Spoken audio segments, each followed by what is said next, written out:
Assalomu alaykum, assalomu alaykum. Aziz yurtdoshlar, vatandoshlar.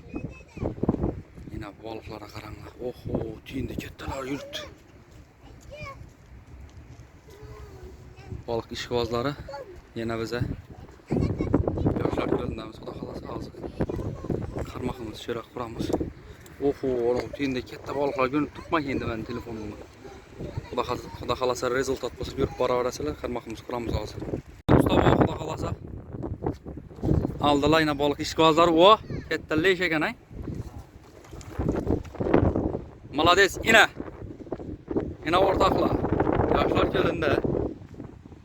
Leş altı usta bu. Malades. Balık işgazları görüp bize deresiyle kuda kalasa. Yine rezultat olsa koyalımız lazım. Usta bu ikilenci balıkla mı tuttu kuda kalasa. Maşallah ikilenci leş. Malades.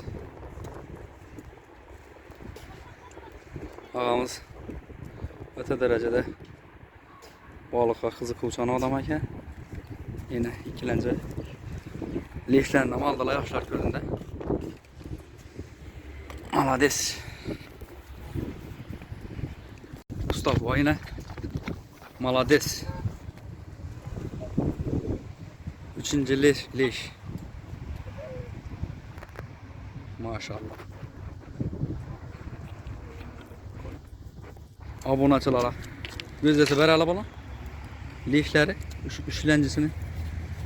Son içinde. Keyin göster olmuş. Rezultatı keyin gösterib o'tamiz ağa. Xudo xolasa. Görüp kuzatib boraverasizlar. Ağamız yine üçüncü leşlerini aldılar. Xudo xolasa. Yine ortakla bugünkü rezultat zor oldu. Görüp kuzatganlar uchun katta gap. Yoshlar ko'lina kelaverasizlar. Xudo xolasa. 26 aprelgacha dedingizmi karantin? Yo'q, 26 aprelda boshlanadi karantin.